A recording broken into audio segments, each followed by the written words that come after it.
Veamos primero el signo del año.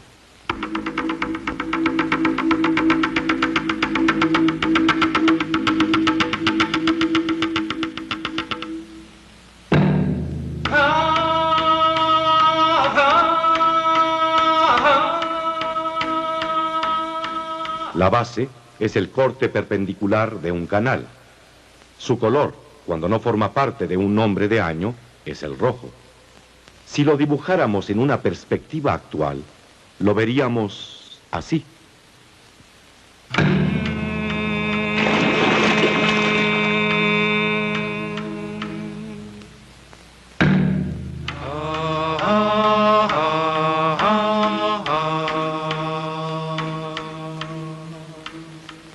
Dos hojas de carrizo representadas por sus puntas.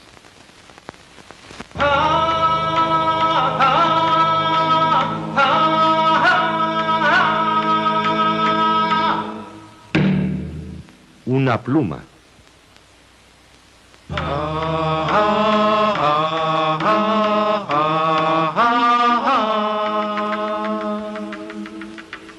El dibujo sintetizado de un tallo de carrizo.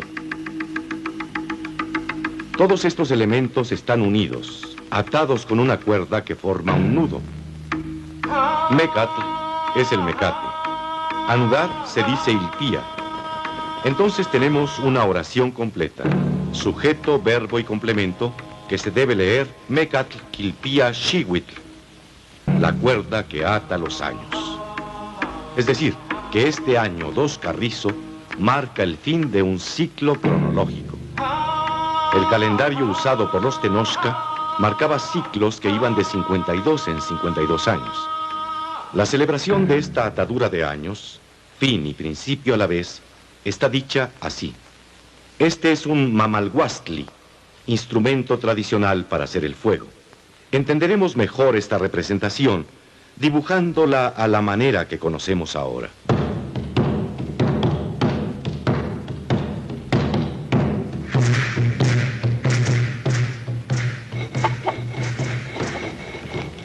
Su color es azul, que en este caso no representa la palabra año, sino que tiene la función de adjetivo calificativo. Xiu, de xihuitl, es aquí precioso. Xiu mamalhuastli es entonces el instrumento precioso para hacer el fuego. El humo está representado por su jeroglífico repetido 4 veces.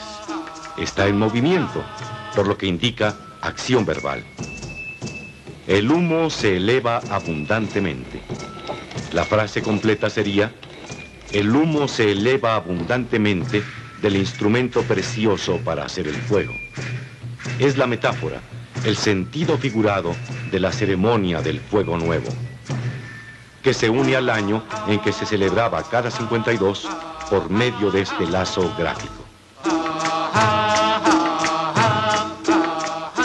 Este marco temporal delimita un ámbito que es a la vez geográfico e histórico. Los tlacuilos organizaron este espacio alrededor de un hecho central: la fundación de Tenochtitlan.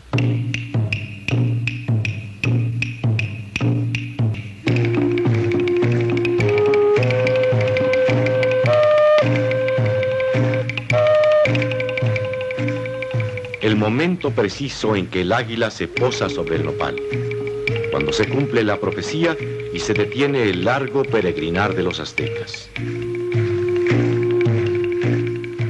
¿Qué era lo más relevante del paisaje de esta tierra prometida en el momento de la llegada? Había tules en fruto, había carrizos, aunque no tan abundantes.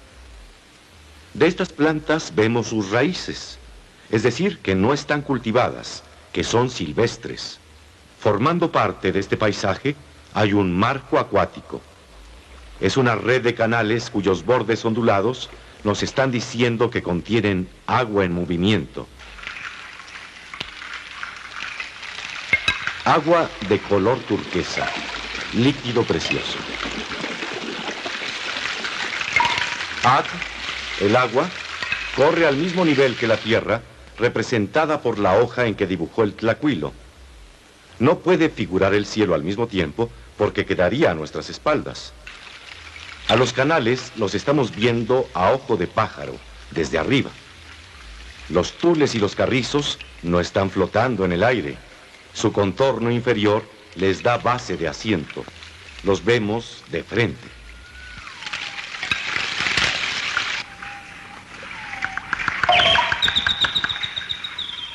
En esta solución plástica hay un doble punto de vista, una síntesis de dos dimensiones. Si hemos visto algo de la composición gráfica, reconstruyamos ahora una frase. La lectura de un solo tule es tolin, de varios el plural tolan. Acatl es carrizo, acatlan su pluralidad.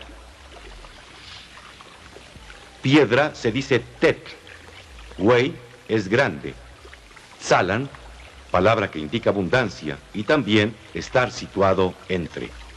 Entonces leeremos tolantzalan, acatzalan, güey tetl. La gran piedra en medio de los muchos tules silvestres en fruto y los carrizos no cultivados. Así podríamos continuar. Sobre la gran piedra crece el grande nopal. Esta lectura tentativa sirve para darnos cuenta de que el paisaje no es solo ecológico, sino también fonético. Es decir, que aparte de líneas, formas y colores, contiene sonidos que se pronuncian y que forman sílabas, que se unen en palabras, palabras que se juntan para decir oraciones, ideas, conceptos.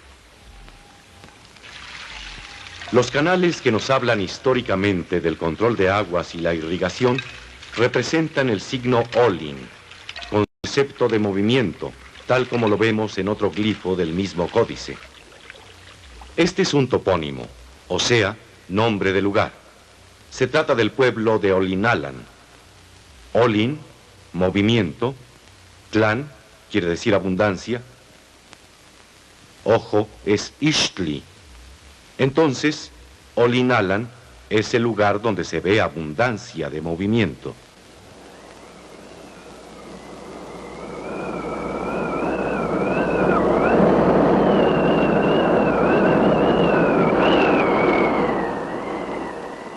Este marco de agua en movimiento nos da también una orientación.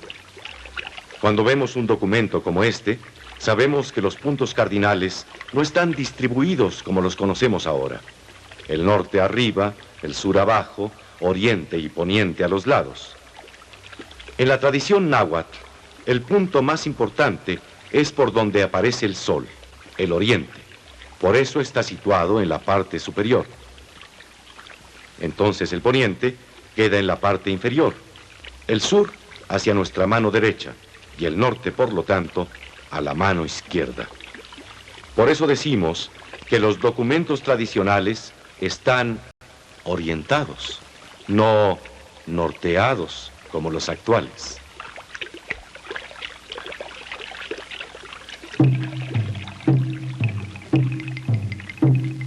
Esta distribución en el espacio nos está hablando de la repartición original de Tenochtitlan en 4 primeras secciones o barrios.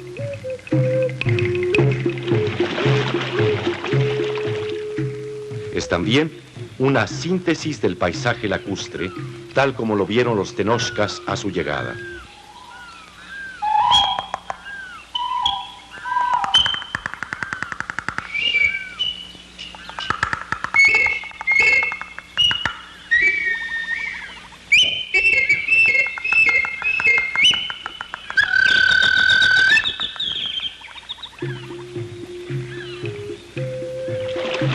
Dale like si te gustó, y si te interesa este tipo de contenido síguenos en nuestras redes.